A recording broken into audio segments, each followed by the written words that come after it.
setiap hari berpakaian indah, rumahnya megah, dan segala kebutuhannya terpenuhi. Tapi di satu sisi ada yang hanya bisa menatap dari kejauhan, berharap mendapat sebesar mana dari milik orang lain. Ya, memang kita tidak tahu kepentingan orang terus. Itulah cermin yang tajam yang Tuhan Yesus hadirkan melalui perumpamaan yang telah kita baca tadi di Bapak sekalian. Jadi Tuhan Yesus di sini menggambarkan ibu bapak, ada orang kaya dan juga orang miskin, Lazarus.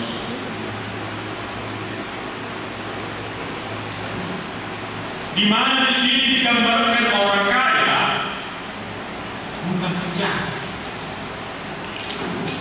Di Alkitab nggak pernah dituduh orang kaya itu ada. Sama aja, gitu ya. Cuma kebetulan pada kehidupan orang yang Yahudi abad pertama, ya memang orang kaya kebanyakannya seperti kopi ini. Itu juga akan kita bahas nanti kenapa begitu, ya. Jadi Tuhan Yesus menggambarkan orang kaya itu tidak sebagai penjahat, bukan perampok, bukan pembunuh, ya, bukan. Tapi orang kaya hanya sibuk menikmati hidupnya. Inilah di depan pintu rumahnya, hanya beberapa langkah dari kakinya, terletak seorang yang bermiskin yang bernama Lazarus. Sudah tadi tubuhnya borok, lapar, terabaikan. Bahkan anjing yang tak najis pada budaya Yahudi saat itu lebih peduli pada Lazarus dibandingkan orang yang kaya. Jadi membongkar di sini sasitona salah umat Allah pada saat itu. Dalam budaya Yahudi, orang kaya dianggap pasti diberkati, orang miskin dianggap itu dikutuk. Itu. Jadi kalau orang gila dikit. Jadi di orang hilang bukan karena hebat, dari langsung pikiran pertamanya, karena kita pertama sekali diberkati Tuhan. Ini yang sama.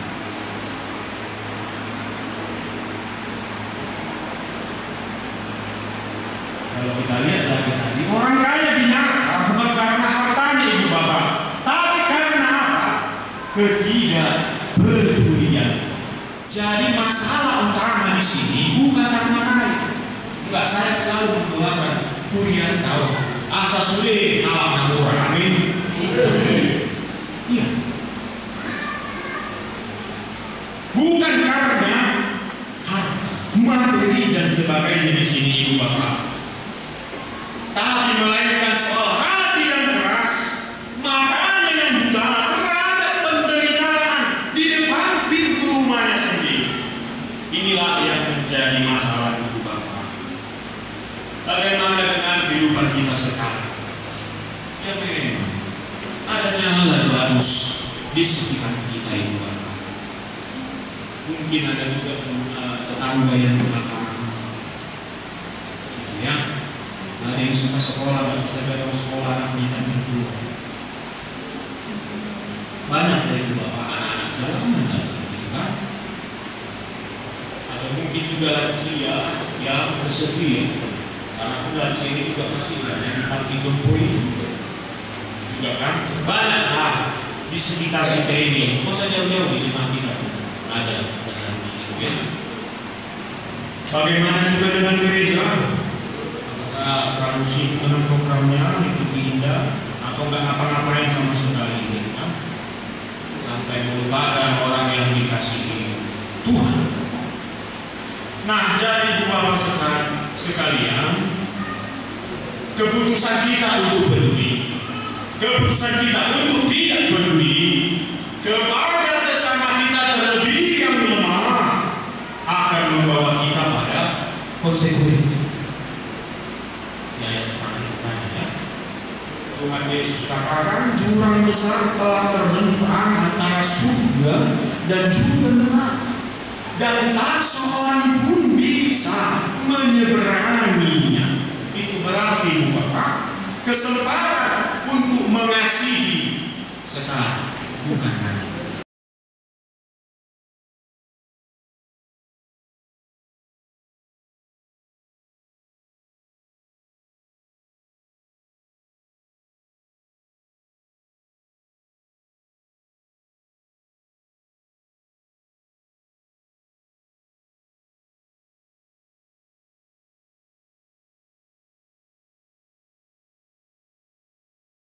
Orang kaya itu digambarkan hidupnya mewah, berpakaian dengan jubah ungu dan kain halus, gak masalah.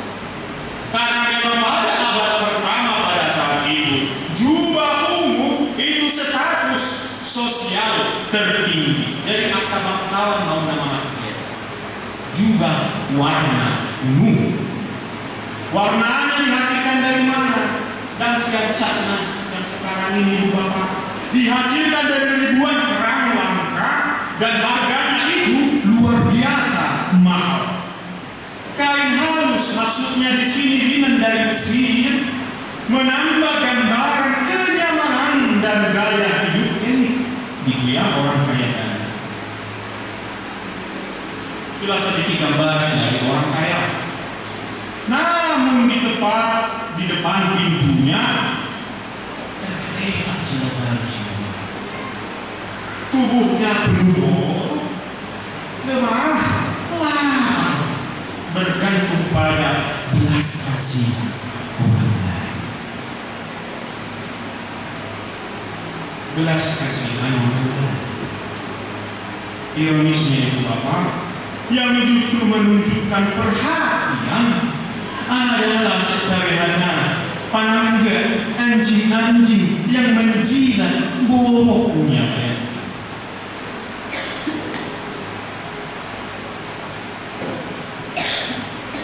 Ada ironi sebenarnya di sini. Hewan najis bagi mereka mampu menunjukkan lebih banyak kepedulian daripada manusia bertakwa yang tinggal hanya beberapa waktu.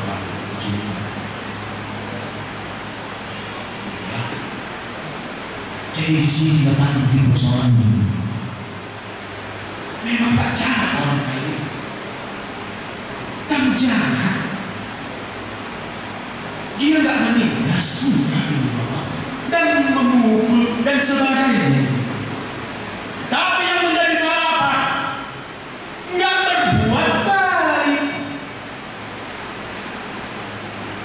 beriman tapi nggak berbuah banyak. Itu Bapak sekalian. Dia berdosa bukan karena kemewahan yang dia punya itu Bapak, tapi dia berdosa karena mengabaikan kebaikan yang seharusnya. Ini masih nakina dijahat. Ini pernah tua manusia dia petunjuk hidup baru. Yakobus 1 ayat 26 tadi Bapak sekalian. Kutambahkan lagi Yakobus 4 ayat 17. Barang siapa tahu bagaimana dia harus berbuat baik, tapi dia tidak melakukannya, ia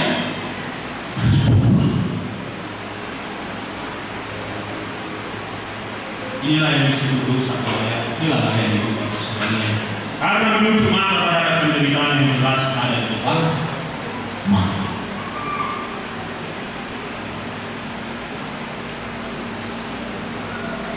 Amsal 21 ayat 13 berkata,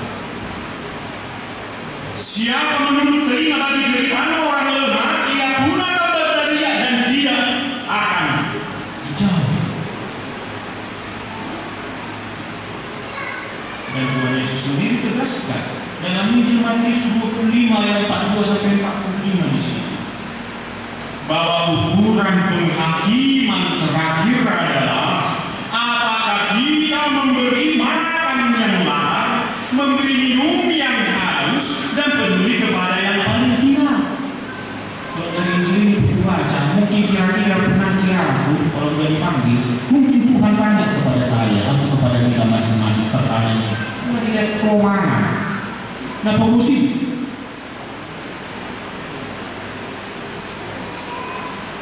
Jadi ketidakpujian itu Bapak bukan hanya masalah moral sebenarnya, masalah keselamatan juga. Ternyata ketidakpujian terlebih kepada yang lemah ibu bapak sekalian, dosa yang serius. Kita sadar ternyata Tuhan itu tidak hanya menilai apa yang kita lakukan, tapi ternyata Tuhan juga menilai apa yang kita abaikan. Inilah yang benar. Naba 2 ayat 22 sampai 26. Bahwasanya Tuhan selalu membela kaum yang lemah. Di sini di perumpamaan ini, di mana kematianlah yang mengubah segalanya. Jadi ceritanya berubah ketika sudah terjadi yang namanya kematian. Di mana di sini Lazarus yang diabaikan sepanjang kehidupannya, justru dia dijemput, dibawa ke pangkuan Abraham, imam dari tempat yang mulia dan penuh penghidupan. Boyo taruhi tempat penantian kita ketika kita sudah mati di bumi, menunggu kedatangan Kristus yang kedua kali. Ibu bapak sekalian, terus doa dikatakan di sini, doa sudah akan nenek moyang di bangsa Israel, Abraham misalnya, dan juga orang-orang kudus di sana bersama dengan iman. Orang kaya yang tampak berhasil di dunia di mata manusia diceritakan di sini berakhir dalam penderitaan di alam maut. Budaya besar. Yang jadi pertanyaan, kok bisa seperti ini? Jadi memang yang pertama, kalau dari perjanjian lama kalau kita baca, memang yang kita pakai sekarang kan tabur, yang kau tabur, yang kau tabur. Tapi perjanjian lama dulu adalah berkat utuh. Jadi dalam Taurat ibu bapak, Allah memang menjanjikan berkat jasmani. Nah, jadi setelah itu ayat 15 sampai 68, ternyata di sini ditekankan kutuk bagi ketidaktaatan, lara, miskin, sakit, penyakit, gagal panen, perempuan. Itu ya ibu bapak. Jadi terbentuklah di situ di umat Israel pola pikir taat sama dengan kaya, sederhana. Tapi kalau tidak taat, miskin atau sengsara. Lahirlah pemikiran seperti itu. Nah, selanjutnya ibu bapak, tradisi kebijaksanaan Israel. Kalau kita lihat di kitab Amsal dan juga kitab Mazmur, seringnya di situ digambarkan orang benar sebagai orang yang hidup makmur, damai dan sebagainya. Contoh Amsal 10 ayat 22 kan di situ disampaikan, berkat Tuhanlah yang menjadikan kaya. Kan? Sebaliknya, orang fasik digambarkan berakhir miskin, menderita atau cepat binasa. Jadi ibu bapak sekalian, walau teks-teks hikmah tadi juga realistis, ada orang benar menderita. Kita lihat di Mazmur 73 atau kitab Ayub gitu kan, orang benar menderita itu. Tapi masyarakat meskipun demikian ada seperti itu, lebih seringnya yang mengingat positif. Kalau berkat Tuhan nyata, bukti kebenaran. Nah, jadi konteks budaya Yahudi pada abad pertama di perikop kita ini, ternyata pada zaman Tuhan Yesus kekayaan berarti status sosialnya. Karena orang kaya, dia bisa memberikan kurban persembahan yang besar di balik Allah dan juga dihormati. Sementara jadi otomatislah gitu ya, orang kaya tadi dianggap menjadi orang yang dekat dengan pengurus sering tak mampu memenuhi kewajiban ritual, korban, persembahan tabungan. Akibatnya mereka dianggap kurang rohani, bahkan berdosa. Jadi kira-kira mulai contoh sungai kodan tidak kamu dan ditanggung jawab kamu bakti bulan bunga mampunya mulut ini agak sering kalau mulut hidup mahita kurang rohani, bahkan berdosa. 50 ini. Oh, firman Tuhan salah. Enggak, ibu bapak sekalian. Firman Tuhan enggak pernah salah. Tak pernah firman Tuhan salah. Yang selalu salah adalah siapa yang salah mengartikan. Itunya sebenarnya. Orang kaya dipuja, diberkati, orang miskin distigma bersalah di hadapan Tuhan. Terjadi sama murid-murid Tuhan Yesus, ibu bapak. Yohanes 9 itu, bila murid itu Tuhan ini, Rabi, siapakah yang berbuat dosa? Orang ini sendiri yang buta sejak lahirnya, atau orang tuanya sehingga ia dilahirkan buta? Murid pun juga berpikiran sama seperti pandangan umum pada saat itu. Penderitaan selalu dikaitkan dengan dosa. Oleh karena itulah Kristus berbaik cara pikir yang salah. Injil Lukas 6 ayat 20. Berbahagialah hai kamu yang miskin, karena kamulah yang punya kerajaan Allah. Hidup Tuhan. Punya teman-teman. Bos banget. Berarti punya kerajaan surga. Dan sorry. Seolah-olah miskin itu sendiri otomatis masuk tiket ke surga. Enggak. Tuhan Yesus sedang tak mengatakan status ekonomi yang menentukan sikap hati. Ada orang miskin kok itu tak sombong. Ngapa usah manusia? Ngapa usah panas meja itu? Oh, masalah. Pendapatannya nggak sesuai dengan pengeluaran itu. Itu yang Bapak sekalian, ada kau yang iri, ada yang memberontak pada Tuhan. Itulah miskin yang tak diberkati. Sebaliknya ada orang kaya yang rendah hati, murah hati dan bertanggung dan juga bergantung penuh pada Tuhan. Ya kita ada Bapak Abraham, Pak Namorani, siapa itu? Bahkan sampai fokusnya sudah masalah sangat tetap dia keserahkan. Ada sekalian. Saya kasih Yusuf dari Arimatea, orang itu, tapi dia mau membuat Tuhan Yesus dari Salib. Dia yang menanggung biayanya itu semua. Spontan. Yusuf dari Arimatea, ibu bapak sekalian.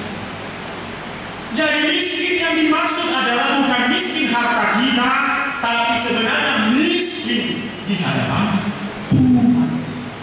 Mau kita bos, mau kita murah, haruslah kita senantiasa miskin di hadapan Tuhan. Itu sebenarnya yang Bapak. Tanpa Allah kita tak punya apa-apa. Seperti Lazarus dalam perumpamaan ini, Bapak sekalian, di situ digambarkan Sasito, nggak punya apa-apa Lazarus, tapi dalam kehidupannya dia selalu bergantung kepada Tuhan saja.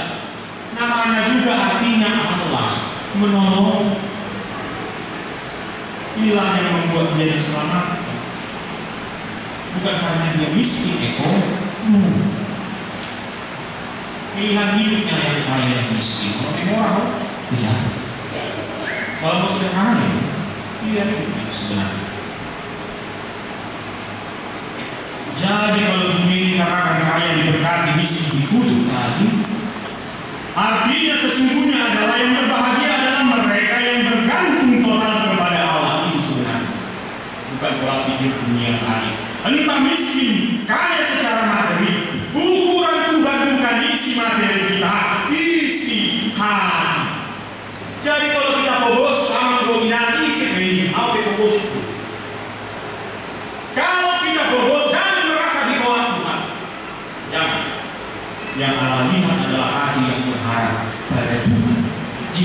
Zakaria, Namora ini. Jangan merasa otomatis.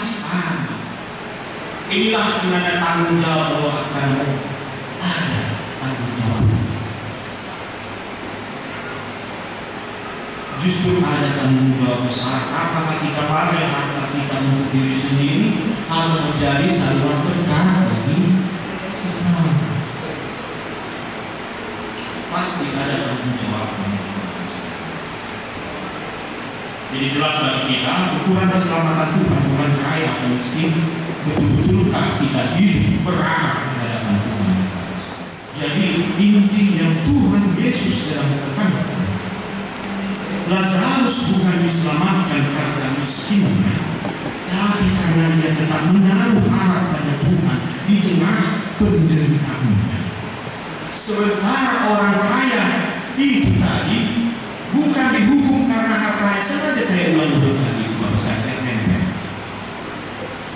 orang kaya tadi bukan karena jumlah hartanya dia dihukum. Firman Tuhan tidak pernah menutup kekayaan. Masalahnya pada hati yang merasa cukup tanpa Tuhan. Ini yang salah itu Bapak sekalian. Kekayaan tadi, kebiasaan si orang kaya tadi setiap harinya membuat orang kaya tadi merasa aman.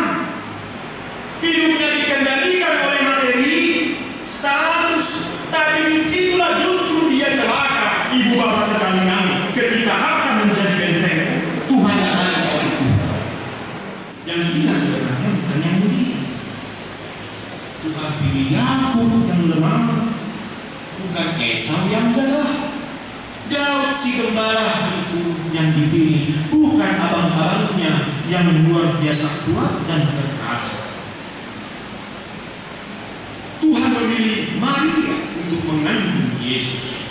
Gadis sederhana dari Nazaret, bukan perempuan bangsawan. Itu ya Bapak sekalian. Makanya Paulus menegaskan hal ini. 1 Korintus 1:27 sampai 30. Saya baca untuk kita. Tetapi apa yang bodoh bagi dunia dipilih Allah untuk